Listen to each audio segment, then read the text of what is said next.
Muy buenos días. Los tres museos les agradecen a todos su presencia, una vez más, aquí en el auditorio del Museo de Historia Mexicana.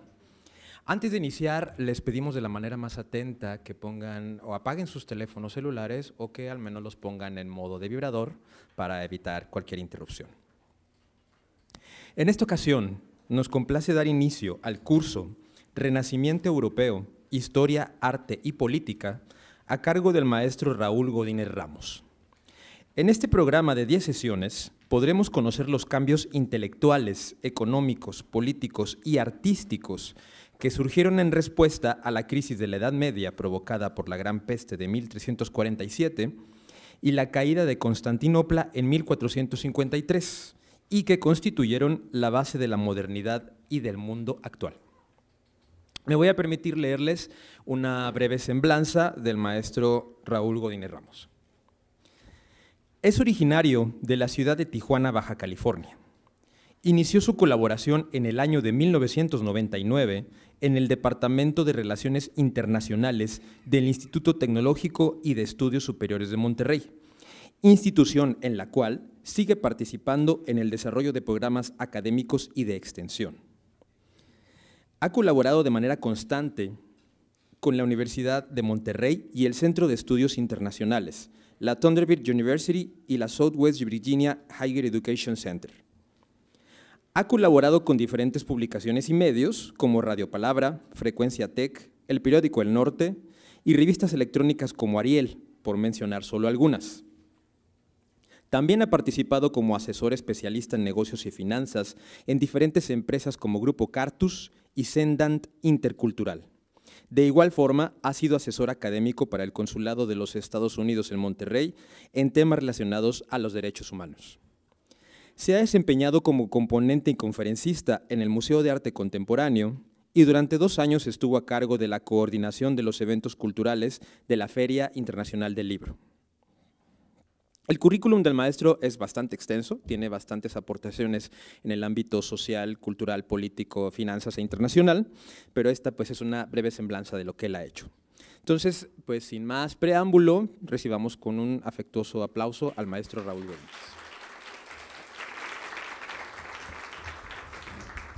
Muchas gracias. Nada se oye más sangrón que una semblanza. Entonces, disculparán de repente la hipérbole y cosas que salieron de ahí que se me habían olvidado. Mi nombre es Raúl Godínez, soy profesor en el Departamento de Relaciones Internacionales y Ciencia Política y estoy muy nervioso porque esta es la primera vez que hablo en este escenario y por más que dicen que los maestros siempre están en control, eso no es cierto, siempre estamos muy nerviosos. Sin embargo, algo que me tranquiliza mucho es precisamente este tema. Este es uno de mis favoritos cuando estoy hablando de historia. Y por eso que estaba diciéndoles al inicio, cuando me dijeron, un programa sobre el Renacimiento, ok. Y lo primero que pensé fue qué es lo que a mí me gustaría saber del Renacimiento, que pudiese ser entretenido, que pudiese ser ilustrativo y que nos pudiese llevar a un escenario contemporáneo a través de sus legados. Entonces, esta es una sesión más que nada introductoria, vamos a estar revisando cómo ahorita me hicieron el favor de mencionar los componentes del medievo que de alguna forma u otra nos llevan al Renacimiento como transformación política, cultural y artística.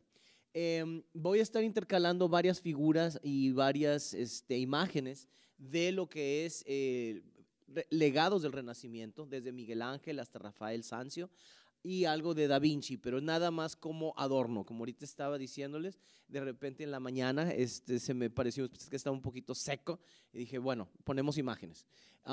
Y estos son los temas que de alguna forma u otra, imágenes inclusive, que vamos a estar revisando a lo largo de este seminario. Como le dijimos, este Renacimiento europeo, y se centra en las fechas que ya tienen ahí anotadas. Son todos los jueves a partir de ahorita y hasta el 2 de noviembre. Son 10 sesiones y el horario es de 11 a 12:30. Generalmente lo que hago es dar una explicación de lo que traigo preparado. Muchas veces, como siempre estoy muy nervioso, me paso de la mano, entonces en vez de preparar 10 filminas, que es lo que necesitamos, me aviento como 30.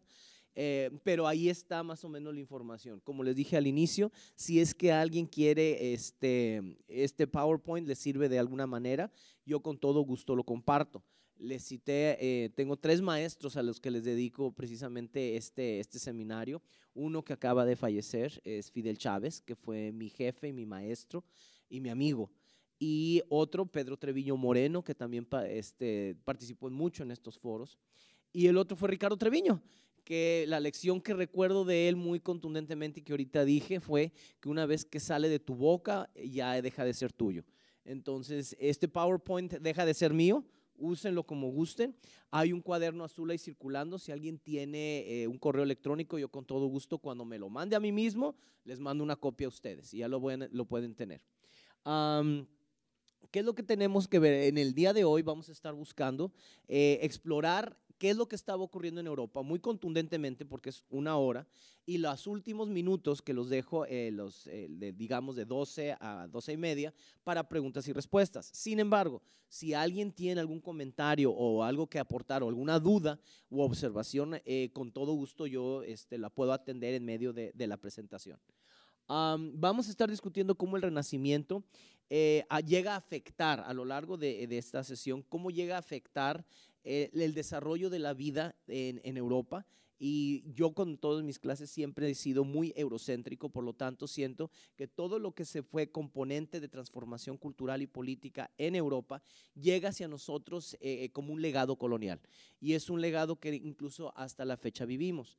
Mi posición es que el Renacimiento es el fundamento del mundo moderno como lo conocemos, desde lo que es lo sensual y lo sensorial hasta lo empírico que utilizamos en la ciencia. Sirvió como fundamento, como simiente a lo que luego iba a ser la Ilustración y el mundo moderno, y eso espero que llegue a una conclusión que revisaremos al final del curso.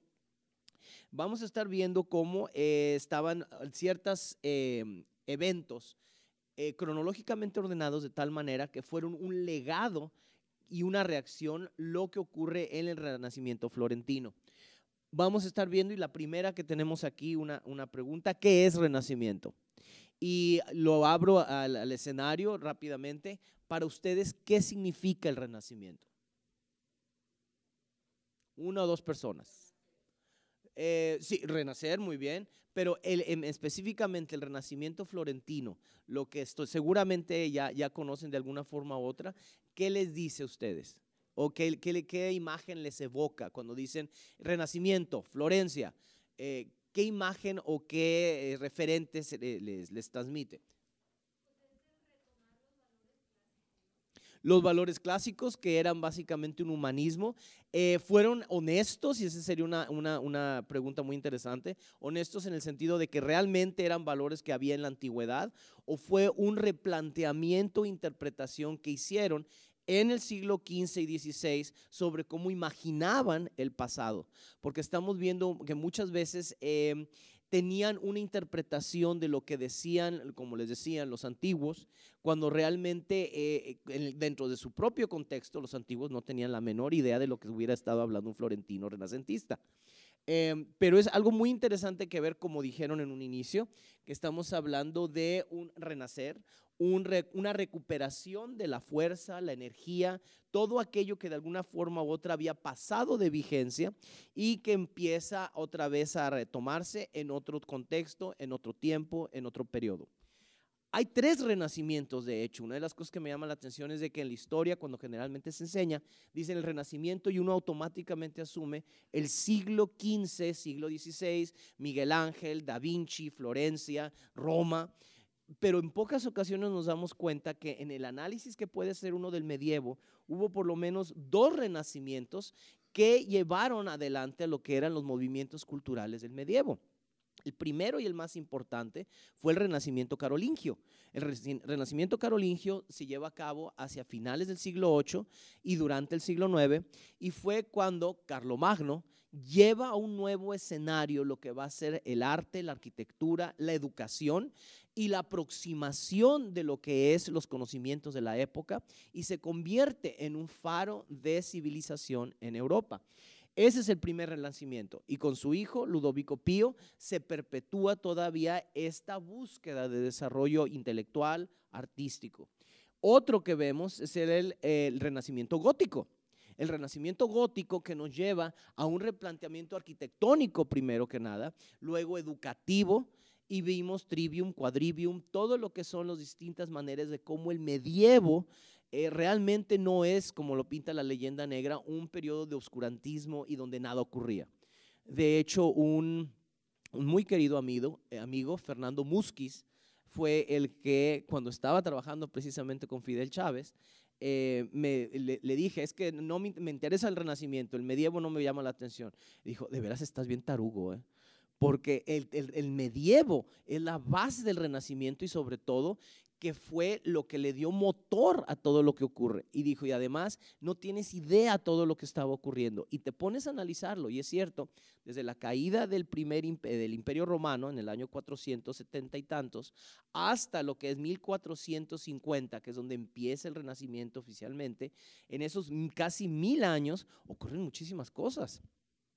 El desarrollo de las ciudades, la civilización, las ideas de la religión, las grandes herejías, lo que es el comunicado entre lo que iba a ser entre Asia y Europa, y sobre todo uno se imagina lo más tremendo que era la represión, pero realmente encuentras que había una gran libertad en distintos ámbitos, pero culturalmente estaban todos enfocados hacia lo que era la fe, por lo tanto una divergencia ni siquiera una posibilidad. Entonces vamos a estar viendo eso brevemente como un preámbulo al Renacimiento. Y finalmente tenemos el Renacimiento florentino, el florentino que abarca básicamente los siglos XV, los de 1450 hasta aproximadamente los 1560, que se detiene y ya empezamos a entrar un poquito a lo que va a ser Renacimiento tardío o entramos ya en el siglo XVII con lo que es el barroco.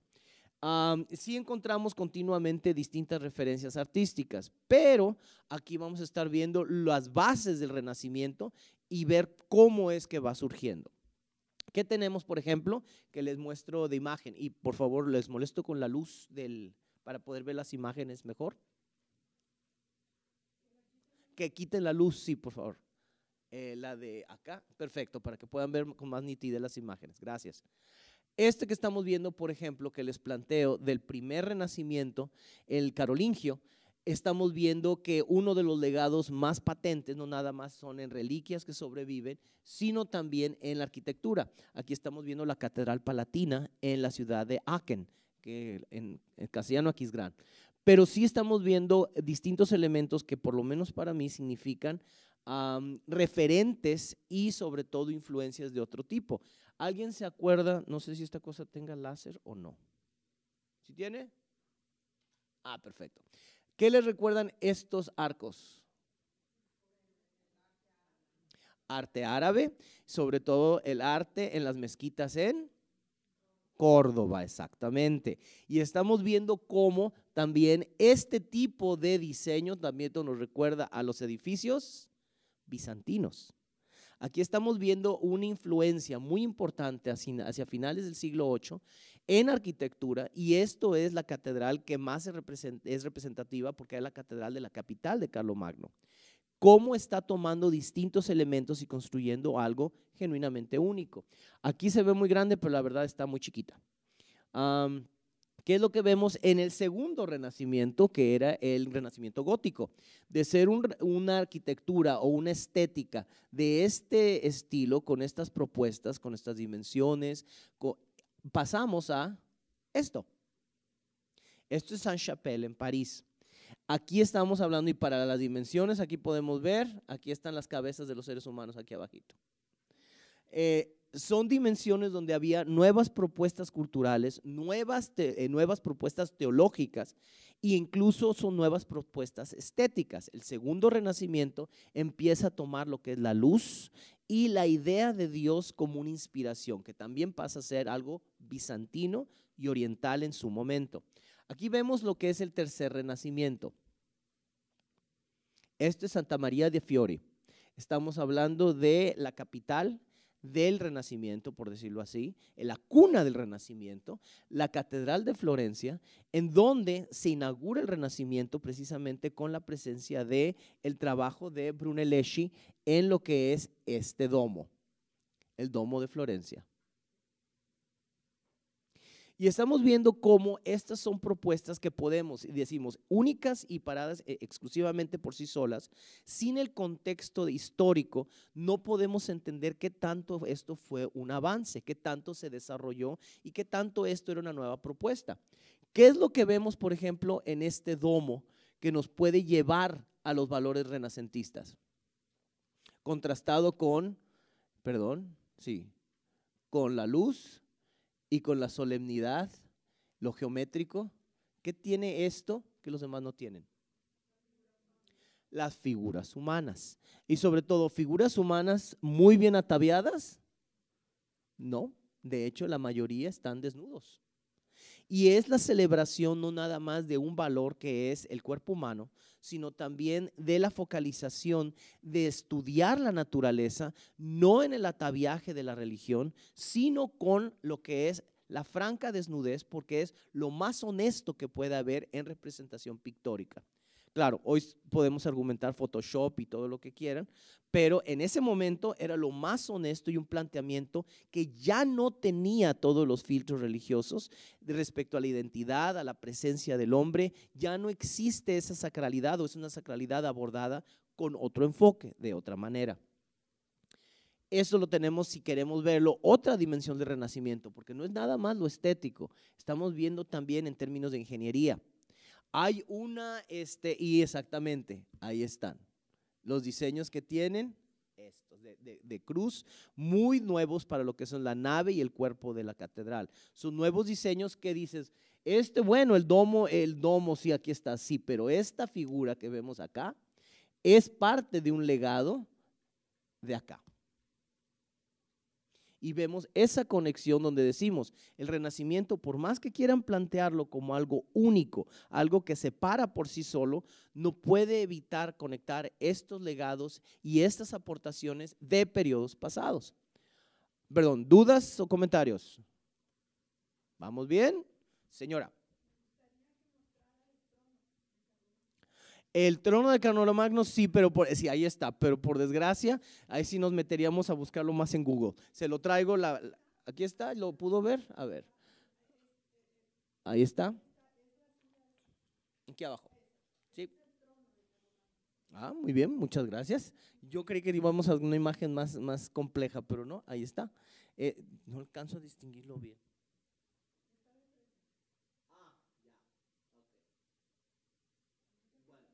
Luego traigo una imagen un poquito más grande porque la manera en cómo está labrado, que yo me acuerde, sí tiene implicaciones, pero yo estoy quedando un poco ciego, entonces, perdón, pero gracias. ¿Qué es lo que vemos, por ejemplo, aquí? Es precisamente un replanteamiento nuevo, no nada más del hombre, de la civilización, sino también de Dios en sí. Una referencia que trae y que nos va a llevar eventualmente de una manera estética al barroco, pero sí nos va a llevar eventualmente otra vez al cristianismo. Los humanistas del Renacimiento nunca dejaron de ser cristianos. Sin embargo, siento que de alguna forma u otra introducen lo que es la concepción del hombre dentro de lo que es los logros de la divinidad. By the way, es Rafael Sanzio y es la resurrección. ¿Qué implicaciones tenemos para lo que son los renacimientos? Si se puede dejar. La transubstanciación, no, la transubstanciación es cuando la hostia se convierte en el cuerpo y la sangre de Cristo. La transfiguración. Transfiguración. Aunque el título dice resurrección según yo, pero lo reviso. Gracias. ¿Qué es lo que vemos en las implicaciones de estos renacimientos? Y esto es una generalidad respecto a todos los renacimientos. Número uno, hay nuevas postulaciones culturales y eso significa búsqueda de nuevos conocimientos. En el caso del renacimiento carolingio, Carlomagno se abrió y mandó copiar todo lo que eran las obras en las bibliotecas árabes, sobre todo las de Córdoba. Estamos hablando de que es una búsqueda de conocimiento a través de distintas fuentes. Nótese, estoy hablando de los 3 renacimientos, las cosas que tienen en común. Vemos nuevas propuestas artísticas en nuevos estilos y nuevos temas. Por ejemplo, esta obra de Miguel Ángel, que la podemos ver precisamente ahorita en el MUNE, siempre crea mucha confusión porque cuando le dicen el título, cuando estás estudiando historia del arte, te dicen el esclavo moribundo y dices, moribundo, pues yo genuinamente no creo que paroxismos de muerte pueden ser así de sensuales. Y es precisamente porque lo que nunca explican en la historia del arte es de que el título está utilizando el slang florentino del siglo XVI. Significa, morirse significa tener un orgasmo. Es, si me disculpan la palabra, venirse. Entonces, cuando están hablando de un celta o un esclavo moribundo y no le encuentra sentido de qué, es de que es un esclavo orgásmico. Entonces, es muy diferente cuando estás hablando de historia del arte y que te dicen moribundo, se está muriendo, sí, pero no como tú crees, como los franceses dicen, la petite mort. ¿Qué es lo que estamos viendo aquí? Este tema, por ejemplo, es algo completamente inusitado. Es un nuevo replanteamiento, no nada más en el tema de la antigüedad, cosa que si se dan cuenta, en el caso de Miguel Ángel lo utilizó de una manera muy divertida cuando narran ahí la historia de cómo copió el rostro de un fauno, pero lo hizo tan perfecto que Lorenzo de Medici dijo, este es el rostro de un viejo, ¿qué viejo no le falta un diente? Entonces al otro que tenía un ego muy grande, simplemente le trozó el diente y ahí quedó, ándale, ya contento, muy bien. La propuesta que aquí se hacía, y este es un ejemplo también muy bueno, y lo vamos a estar viendo cuando veamos Miguel Ángel. Miguel Ángel cuando se vio en un cierto momento saliendo de Florencia, muy atorado de dinero, no tenía recursos, nadie le daba trabajo, era muy joven, no tenía carrera, entonces visitó todo lo que era Italia, desde Venecia, Roma y terminó otra vez de vuelta en Florencia.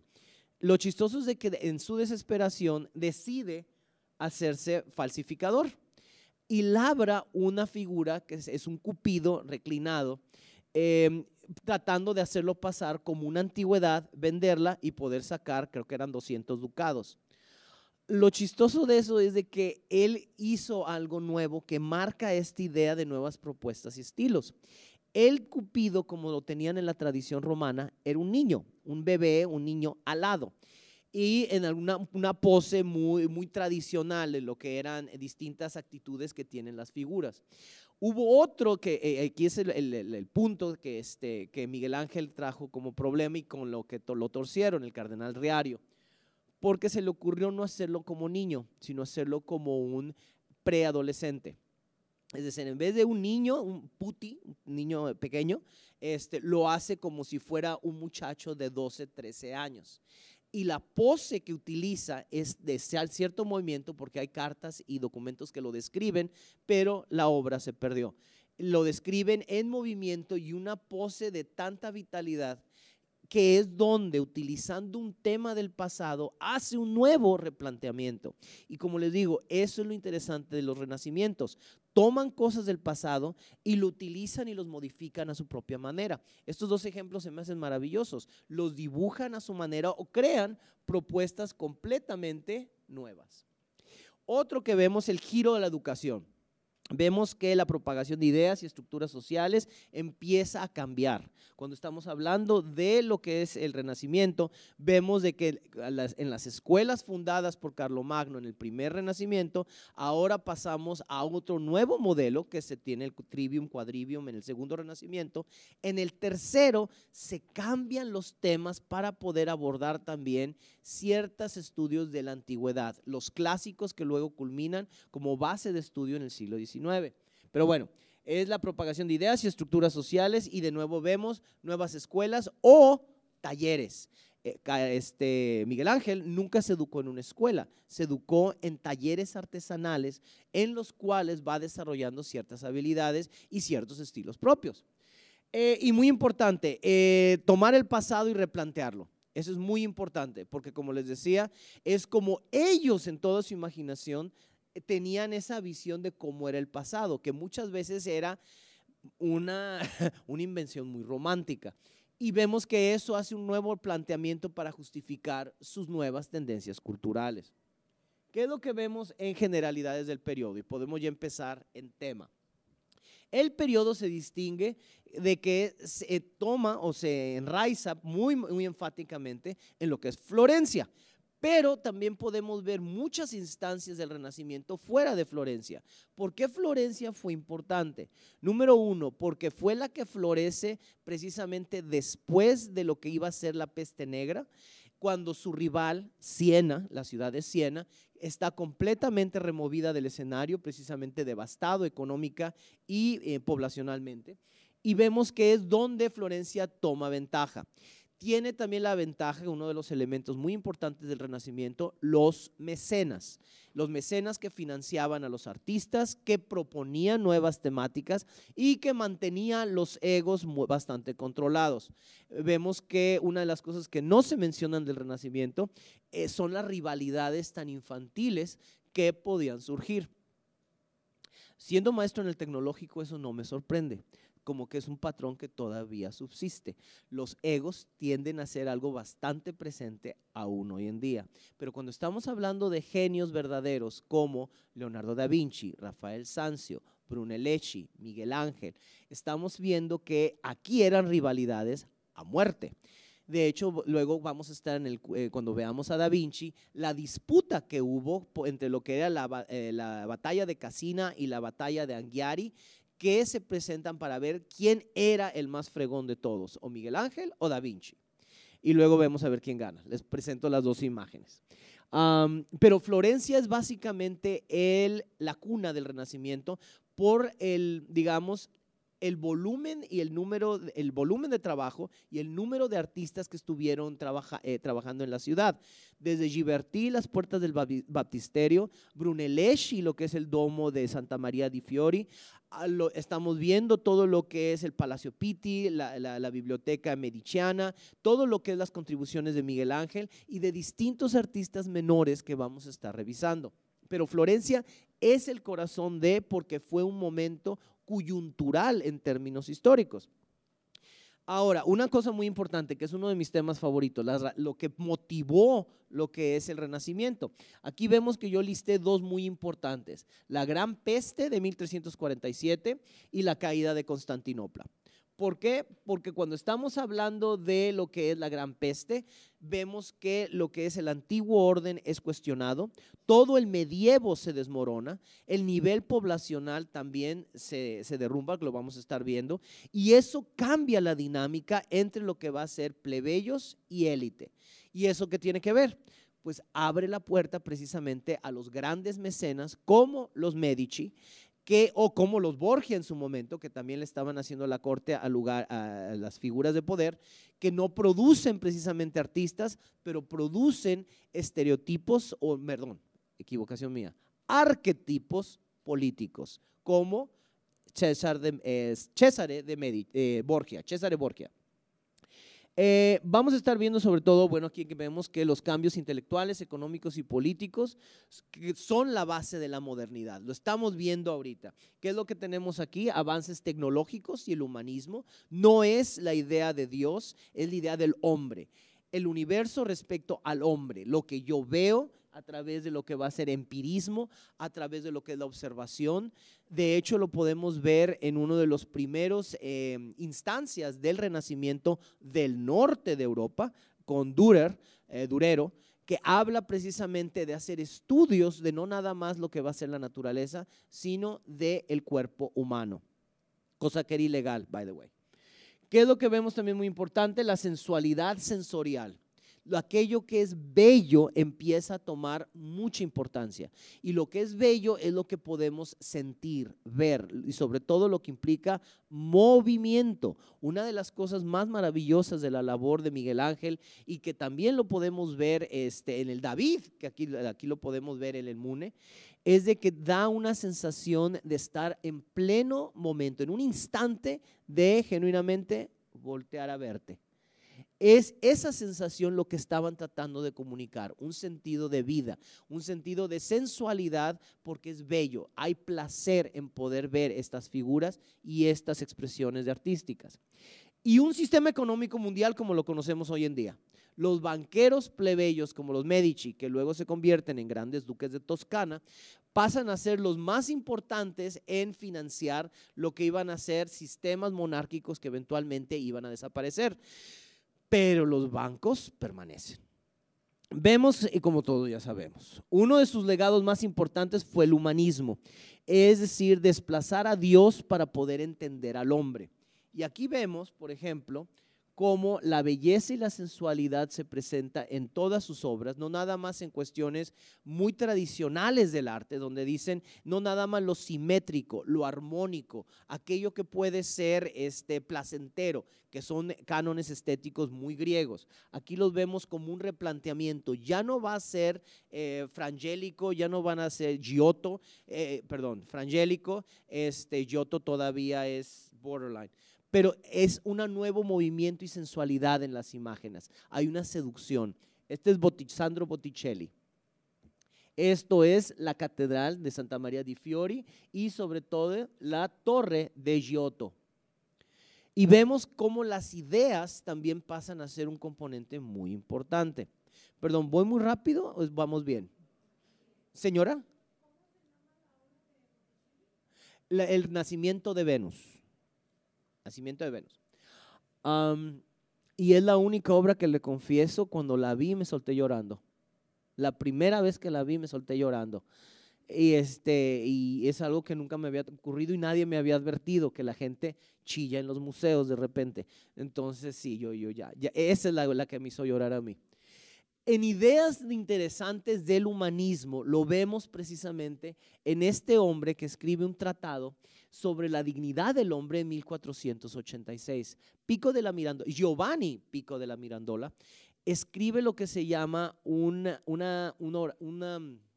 declaración sobre la dignidad del hombre, tratando de colocarlo como una de las máximas expresiones de la bondad divina en el universo. Y el texto dice: cuando Dios terminó la creación del mundo, empieza a contemplar la posibilidad de crear al hombre, cuya función será meditar, admirar y amar la grandeza de la creación de Dios. Pero Dios no encontraba un modelo para hacerlo. Por lo tanto, se dirige al primer ejemplar de su criatura y le dice: no te he dado una forma ni una función específica a ti, Adán. Por tal motivo, tendrás la forma y función que desees. La naturaleza de las demás criaturas la he dado de acuerdo a mi deseo, pero tú no tendrás límites. Tú definirás tus propias limitaciones de acuerdo con tu libre albedrío. Te colocaré en el centro del universo de manera que te sea más fácil dominar tus alrededores. No te he hecho mortal ni inmortal, ni de la tierra ni del cielo. De tal manera podrás transformarte a ti mismo en lo que desees. Podrás descender a la forma más baja de existencia, como si fueras una bestia, o podrás en cambio renacer más allá del juicio de tu propia alma entre los más altos espíritus, aquellos que son divinos. Es una celebración del sentido del hombre. Es una celebración de la libertad del hombre. Algo que desafía completamente las concepciones filosóficas del medievo, porque le dice al hombre: tú eres libre. Y no libre de una concepción alejada de lo que es la divinidad, sino justificada con la divinidad. La única otra persona que yo he leído al respecto es Thomas Jefferson. Thomas Jefferson, que dijo precisamente en sus escritos: el hombre ha nacido para ser libre. Dios lo creó libre y otros hombres lo esclavizan. Es una celebración precisamente de estos valores de humanismo, y todos iniciados por Pico della Mirandola. Muy interesante, Pico della Mirandola ya no escribió gran cosa. Era niño rico, por lo tanto, él le gustaba más la pachanga, y esto casi lo obligaron a escribir, casi encerrándolo en un cuarto, porque si no, no iba a escribir. Se juntaba con muchos artistas y muchos intelectuales, pero a él le gustaba la pachanga. Esto es una de las pocas obras que quedan de él y revelan realmente la genialidad de lo que pudo haber hecho si no le hubiera gustado tanto la fiesta. Aquí vemos el desplazamiento, lo que les decía, el desplazamiento de la fe para dar lugar a la razón y a la naturaleza en base a la experiencia empírica, es decir, la observación, lo que puedo tocar, lo que puedo estudiar, lo que puedo analizar. Y esto es la base del pensamiento científico que se va a enunciar más claramente 200 años después en el siglo XVIII y la Ilustración. Y solamente, como les digo, estas ideas no solo van permeando la vida cotidiana, sino transformando las artes en un punto trascendental. Aquí vemos que esto causa o es un resultado de un periodo muy convulsionado que ahorita vamos a revisar. ¿Por qué? ¿Cómo vamos de tiempo? Ay Dios. Ok. ¿Qué fueron los siglos XV? Y perdón, ¿hasta aquí alguna duda? ¿No? ¿Vamos bien? Muy bien. Aquí estamos viendo, por ejemplo, qué es lo que nos dice, qué nos lleva al Renacimiento. Y aquí tenemos el siglo XV y el siglo XVI. Vemos que el medievo era un mundo muy dinámico, como les había dicho. Uno cree que era estático y que era encerrado, el señor feudal, los siervos, el castillo, que eran economías insulares, que de alguna forma se hacían guerras unos a otros, que creían en brujas y superstición. Vemos que no, sí creían en brujas, pero había mucho más ideas más complejas de las que les atribuimos. Vemos que la sociedad, economía y política que va a surgir con el Renacimiento, y voy a utilizar el término que utilizan los expertos de cómo Brunelleschi quería crear el domo de Florencia, quería que fuera gonfia e magnifica. Y eso es un pésimo italiano, ya sé, pero es como me enseñaron a repetirlo. Gonfia et magnifica, es decir, abundante, grandiosa y extraordinariamente rica. En otras palabras, no podía ser algo pequeño como Aquisgrán, no puede ser algo sencillo como el románico o como lo pueden ser algunas catedrales góticas. Tiene que ser magnífica en colores, en esplendor, en todo sentido. Y eso es lo que trata de hacer, y de alguna forma u otra siento que el apelativo se aplica muchísimo a lo que es todo el periodo renacentista. Gonfia et magnífica, es decir, apabullante, grande y muy, muy espectacular. Vemos nuevos escenarios que van a definir esa situación.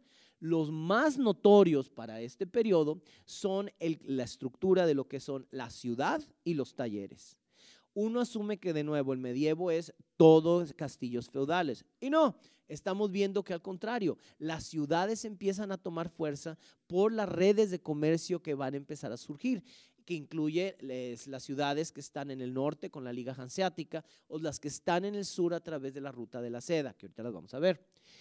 Muy importante, las actrices más importantes del periodo van a ser estas tres ciudades. Siena, que sirve más que nada como cohete, como instigador a Florencia, y que encuentras ahí instancias muy hermosas de lo que es el Renacimiento temprano, pero la verdad es lo más espectacular sigue siendo Florencia.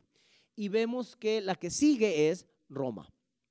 Hay un papa en particular que menciono entre los grandes mecenas que se llama Sixto V, que a lo largo de todo el siglo XVI se dedicó a hacer de Roma de nuevo una gran ciudad en términos arquitectónicos y sobre todo en términos urbanos.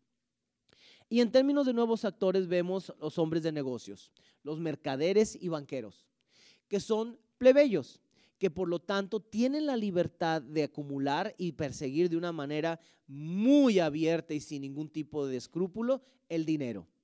Y el dinero, más que la tierra, va a pasar a ser el factor económico más importante para definir el Renacimiento. ¿Por qué? Porque el dinero constante y sonante paga obras de arte, paga apoyo político, el dinero constante y sonante paga las redes de intercambio comercial, erige papas y derroca monarcas.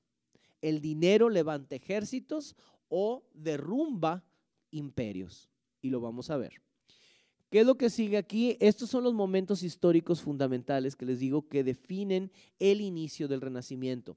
Estamos hablando que fue el comercio y la expansión comercial, ¿sí? La expansión humana en Europa, y sobre todo que establece un contacto con Asia. Como resultado de todo esto tenemos la peste negra, Unos dicen que la peste negra también envalentona a todas las distintas tribus y grupos que vivían en Anatolia para poder tirar lo que iba a ser a Constantinopla, que seguía siendo el imperio romano de Oriente.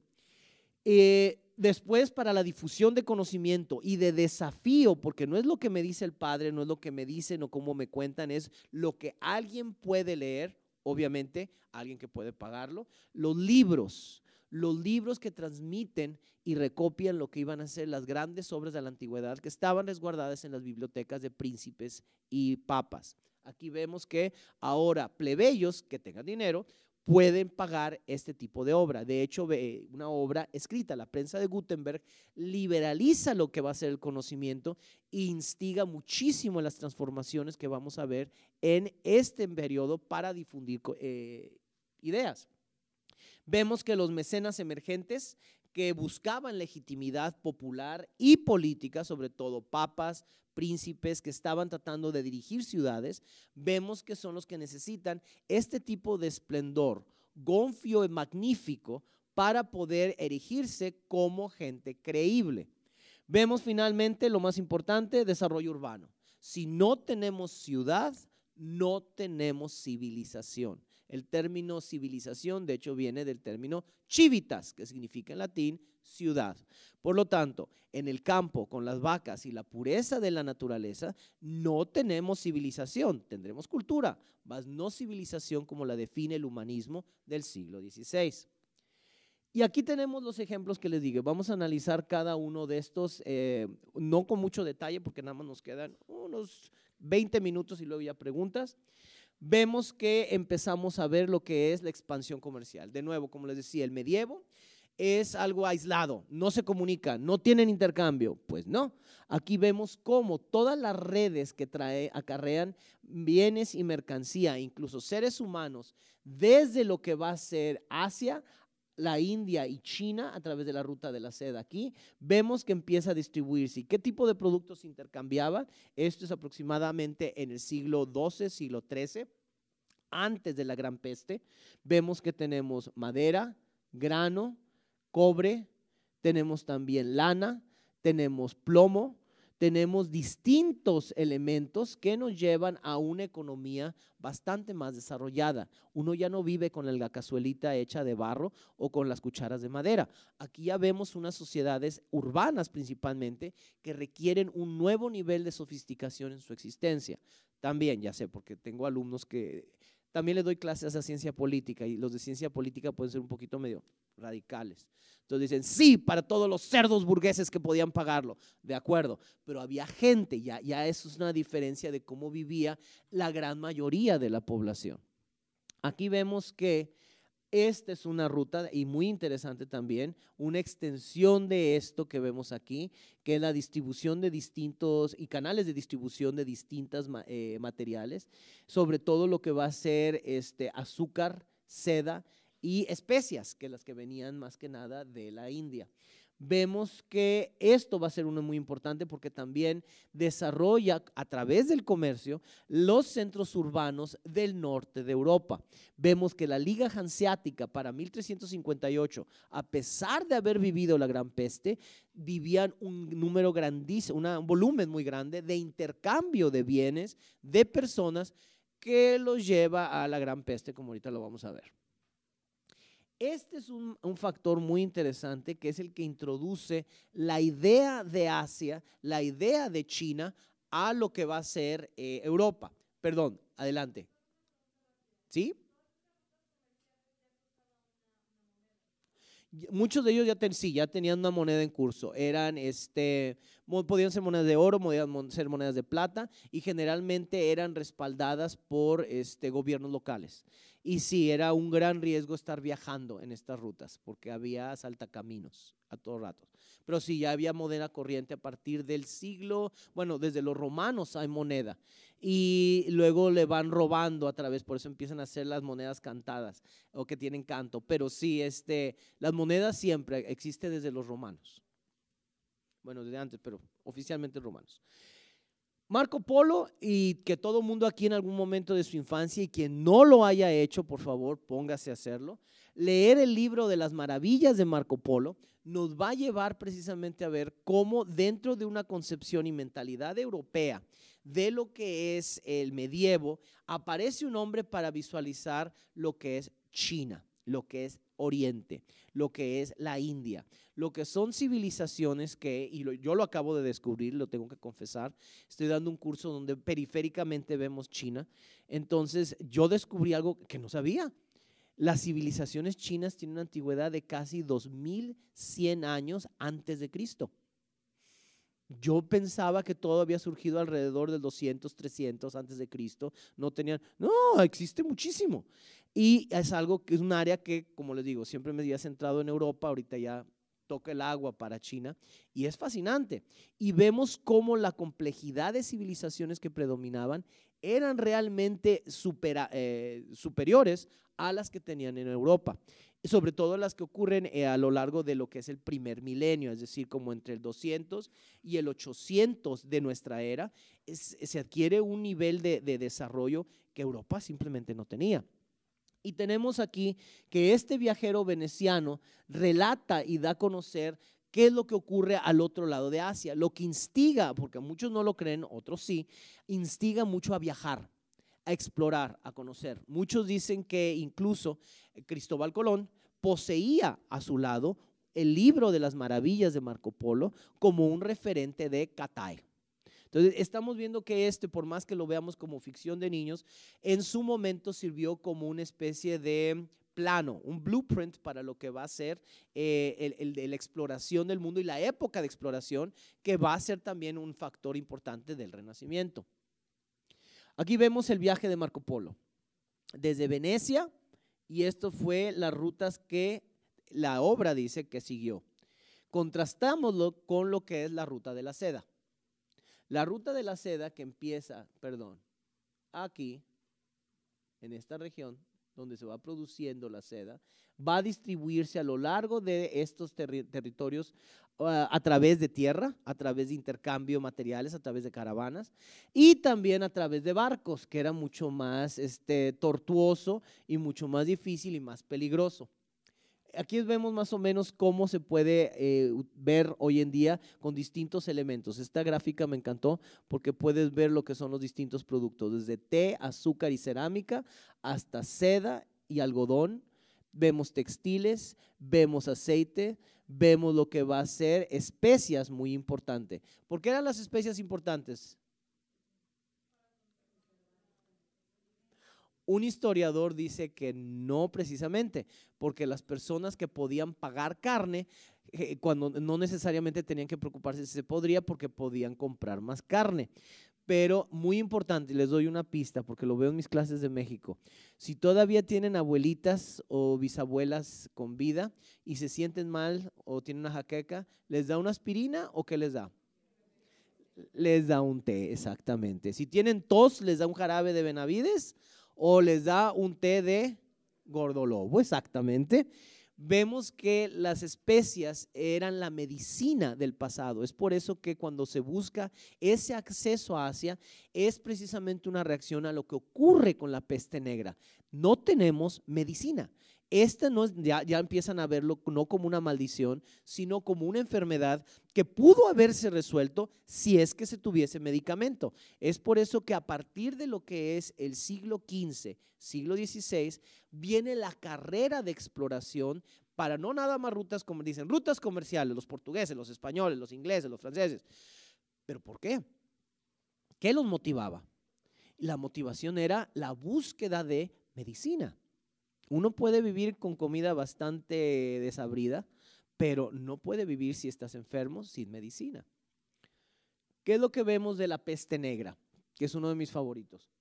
Es mis favoritos precisamente porque un amigo me recomendó este libro hace varios años y yo recuerdo haberme divertido mucho porque siempre estoy leyendo biografías y libros de figuras, de monarcas, de periodos históricos, pero nunca habían hecho una biografía de un virus, de una epidemia, y es lo que hizo John Kelly. Hizo una crónica de la existencia del E. pestis, el virus que causa la peste bubónica. Y la peste bubónica crea un desastre poblacional en Europa que de alguna forma u otra cambia la dinámica de poder en las sociedades. Ahora, si ya no hay población y quieres que trabaje en tus campos, pues ahora vas a tener que pagar más, porque hay menos oferta, y la demanda crece, los sueldos suben. Y ahora ya voy a tener derechos y ya voy a poder plantearle cara al señor feudal. Envalentona y empodera a sectores que anteriormente no habían podido hacerlo por la dinámica de dependencia.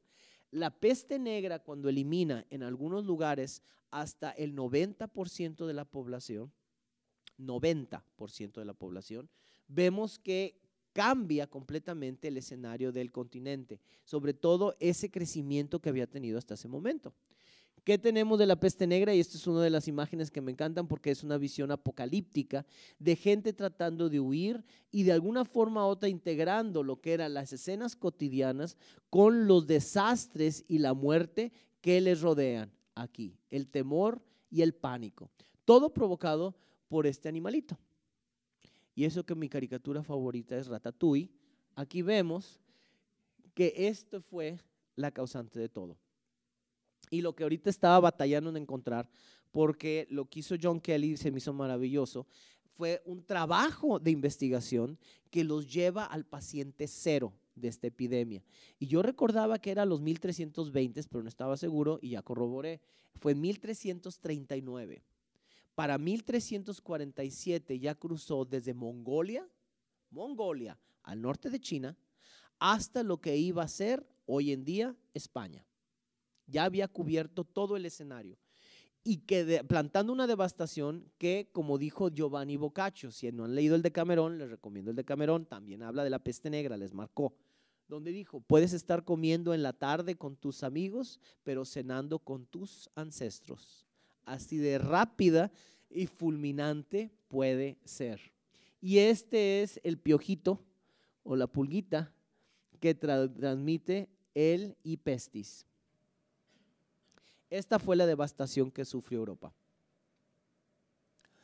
Europa de alguna forma u otra vivió, como lo pueden ver, desde 1347, 1346, 47, 48, 49, 50, 51 y posterior.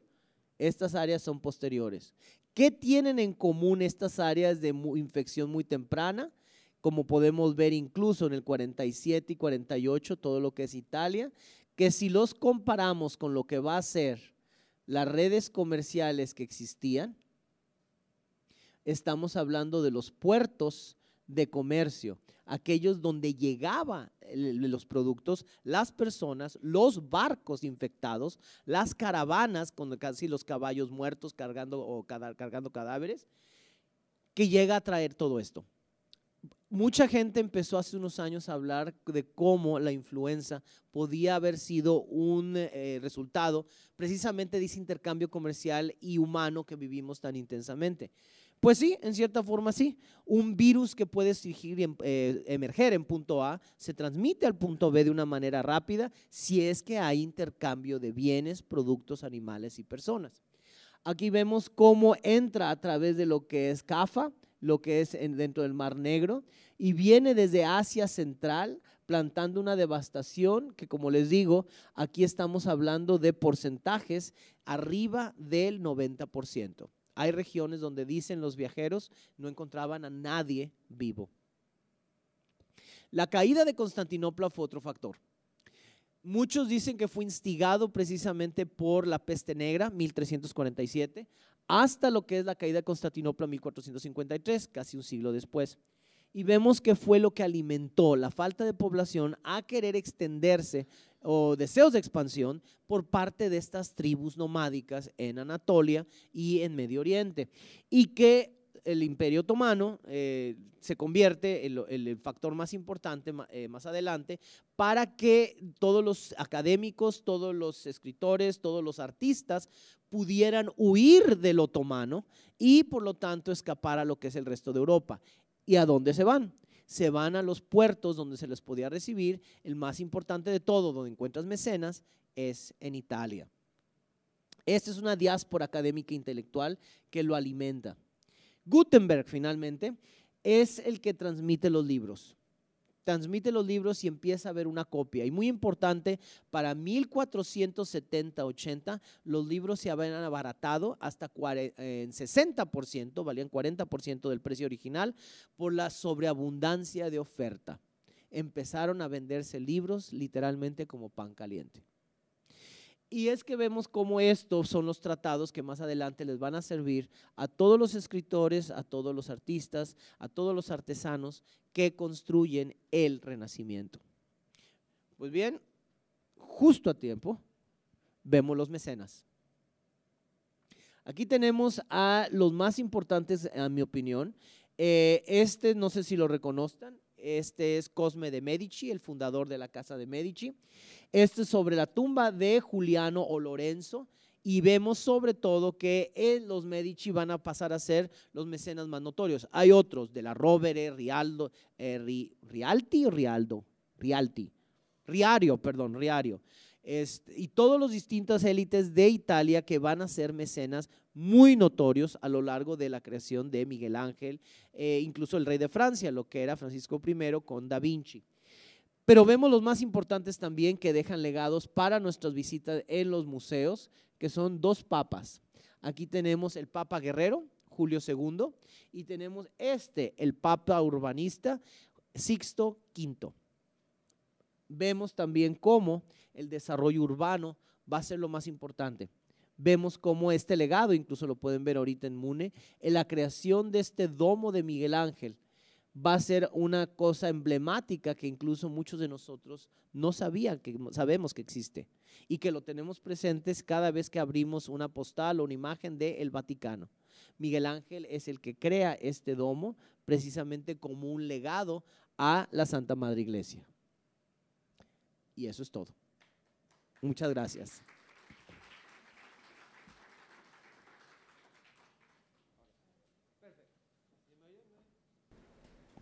Bueno, perdón.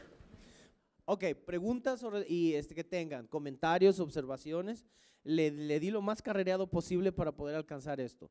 Todos hemos estudiado el Renacimiento en la secundaria, en la prepa, todos hemos estudiado el Renacimiento a través de la historia o a través de los artistas y monumentos que dejan. Pero ahorita es el momento de que, a ver, dudas, comentarios, observaciones, por favor. ¿Sí?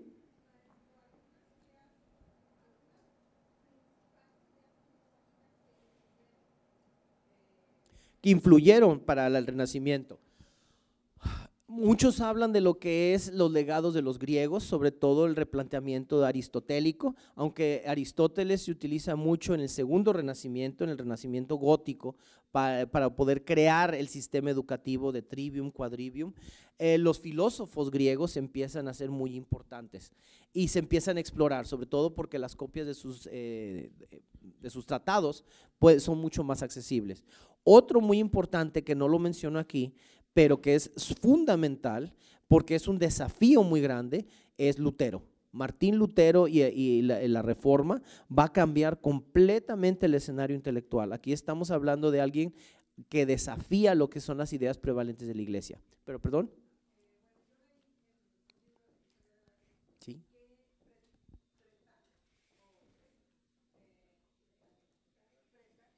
Petrarca. Tenemos a Petrarca, tenemos a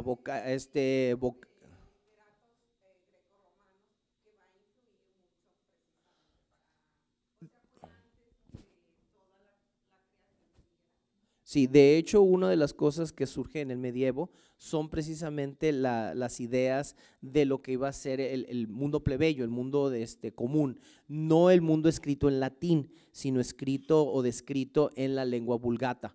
Y ahí tenemos a Dante, tenemos a Petrarca, tenemos a Boccaccio, tenemos en el caso de del mundo inglés a ¿cómo se llama este hombre? Ya se me olvidó. El que escribió los cuentos de Canterbury. A ver, pregunta de examen, ¿quién escribió los cuentos de Canterbury? Pero hablan precisamente de literatura del final del medievo, que de hecho todos ellos hablan de lo que es la tragedia del siglo XIV, donde ves que todo el mundo se está muriendo a tu alrededor. Introduce lo que va a ser no nada más una visión del pasado, sino un replanteamiento del presente. También tenemos en el periodo muy importante Erasmo de Rotterdam, es un pensador muy bueno y muy trascendente. También tenemos a Tomás Moro en el siglo XVI también. Tenemos varios escritores que van aportando. En términos de filosofía, yo diría que son las ideas que se recapturan del pasado y que fueron replanteadas en lengua vulgata, porque así es como se desarrollan los idiomas, si no todo el mundo se acuerdan, bueno, algunos, no, ni uno de aquí se va a acordar. Antes del Concilio Vaticano II, la misa en latín todavía. Hasta el siglo XX estaba el latín. Ahorita estamos viendo que la lengua vulgata predomina por estos escritores. ¿Sí, señora? Chaucer. Muchas gracias. Bendito Google, ¿verdad? Señora.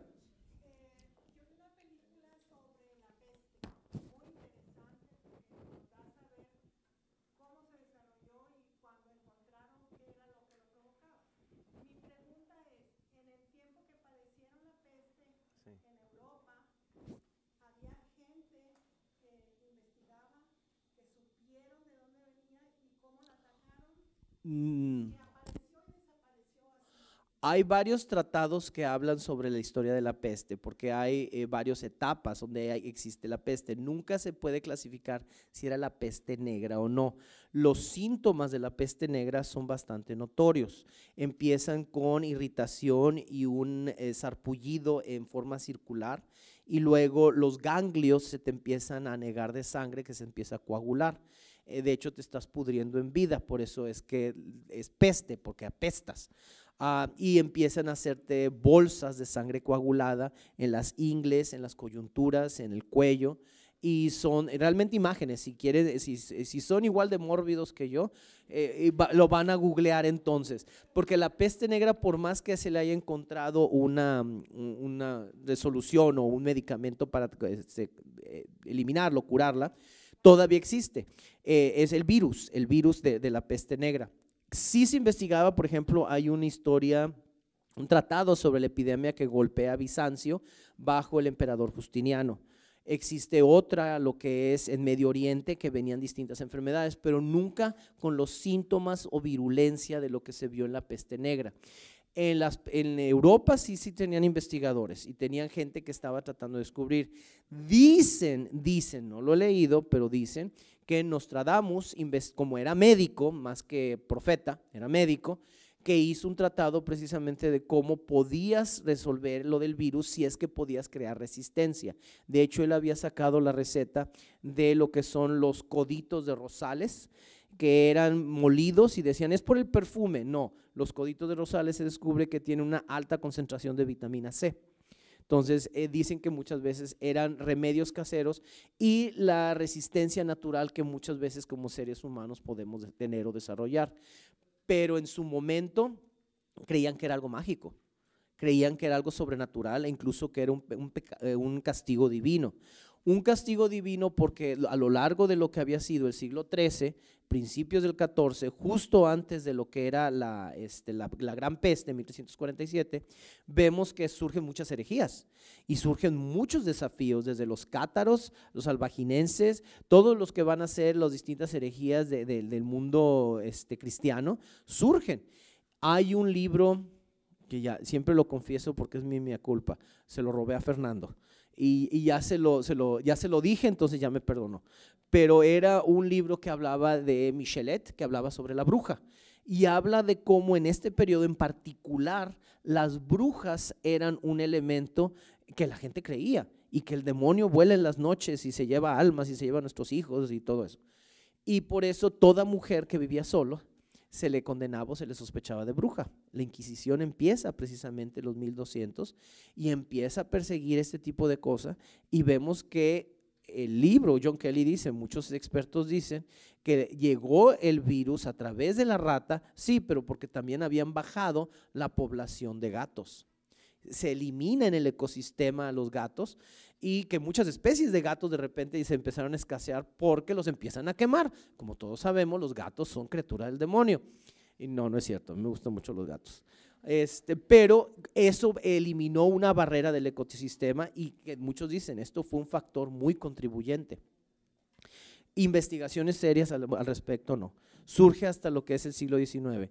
Y antes de que se sientan muy seguros, la peste negra todavía apareció en Nueva York a principios del siglo XXI. Unas personas que se habían ido de excursión y que se sintieron mal, llegan y nadie reconocía los síntomas hasta que un doctor ya viejo dijo, esto es peste bubónica. Les picaron esos bichitos, yo me confundo piojo, pulga, y los contagió de peste bubónica y salió en el New York Times, la peste bubónica llega a Nueva York. Sí, ya hay cura, ya lo puedes resolver, pero si lo agarras a tiempo, si no, si te termina comiendo todos los órganos y te mata.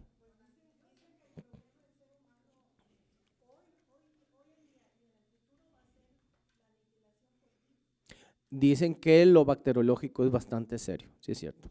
Perdón, ¿alguien más? Sí.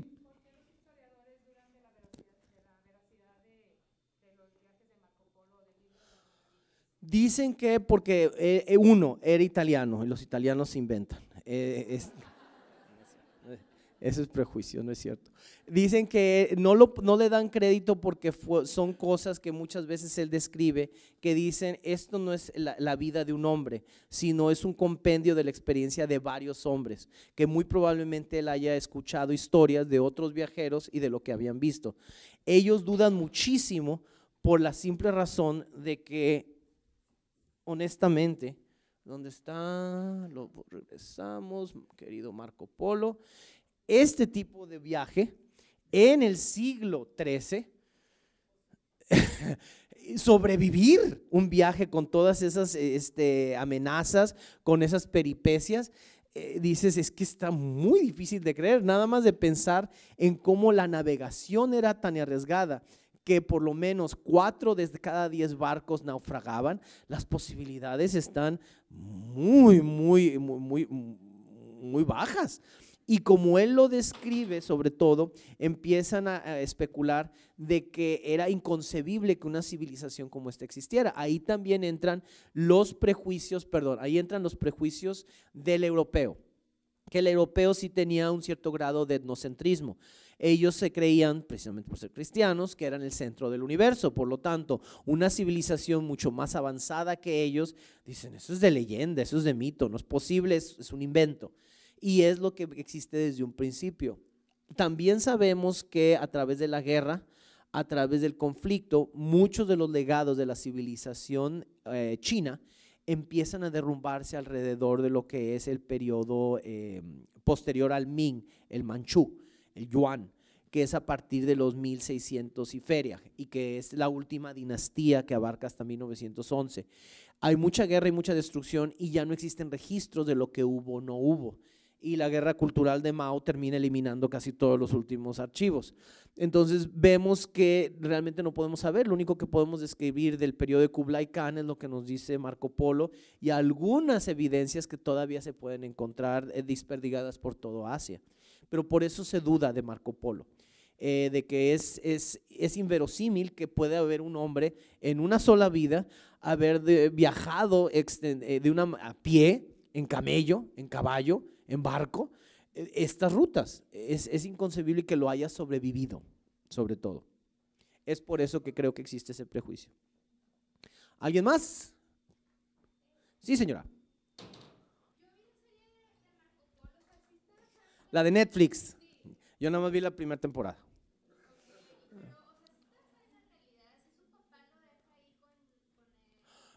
Está muy dramatizada. Está muy dramatizada. Sí sabemos que, y ya había leído, que el papá y el tío de Marco Polo se habían metido en broncas porque habían querido robarse gusanos de seda. Pero por otra parte era el crimen y el delito más común del mundo, porque la producción de seda era un secreto de Estado, incluso hasta lo que fue, creo que fue Teodora, no, a los tiempos de Leonor de Aquitania en el siglo XII. Vemos que incluso en Bizancio era un secreto lo que era la producción y el teñir la seda. Entonces, sabemos que melodramatizaron bastante. Lo que creo que Netflix y Marco Polo tratan de hacer es mostrar las maravillas de Oriente a través de los ojos de un europeo. Pero sí están tomando de crónicas, de alguna de las ideas que pueden haber salido, no nada más del libro, sino de lo que encuentran en China. Si se da cuenta en los créditos, también hay varios chinos ahí que están aportando como consultores. Entonces, están tratando de replantear una historia de China, siento yo.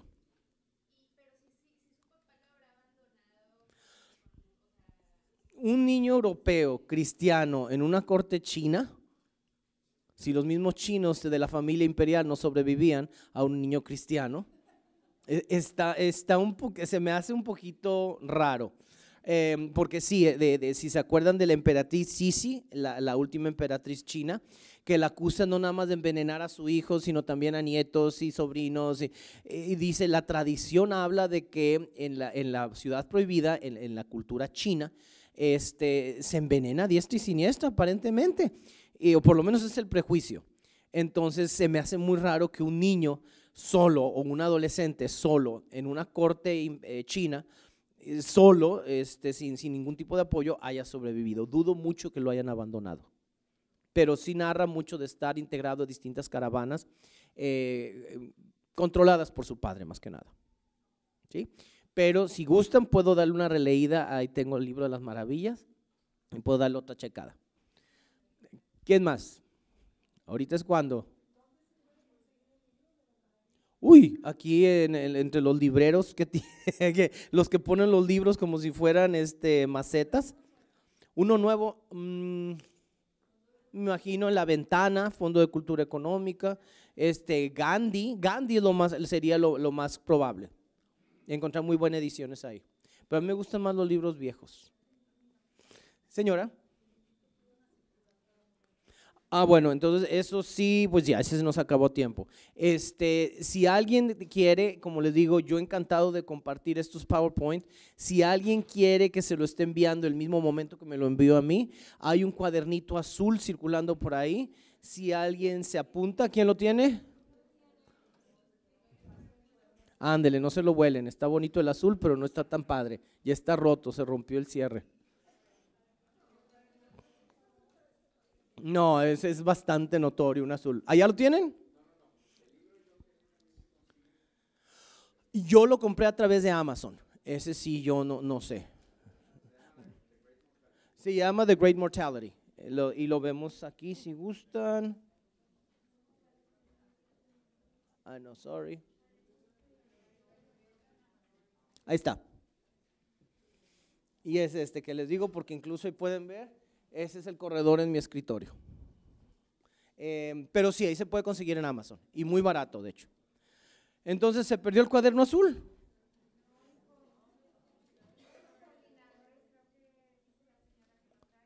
Bueno, ok. Disculpe, señora. Perfecto, si gustan, ahí en los cursos del museo lo pueden entender. Ya está el cuaderno azul, miren. Si alguien se quiere, muchas gracias. Si alguien quiere anotarse directamente para hacerlo o a través de cursos de museo, ahí está. Perfecto, aquí está enfrente, aquí se puede quedar, muchísimas gracias. Y pues bueno, muchas gracias, fue un placer y seguimos con el curso la siguiente jueves. Gracias.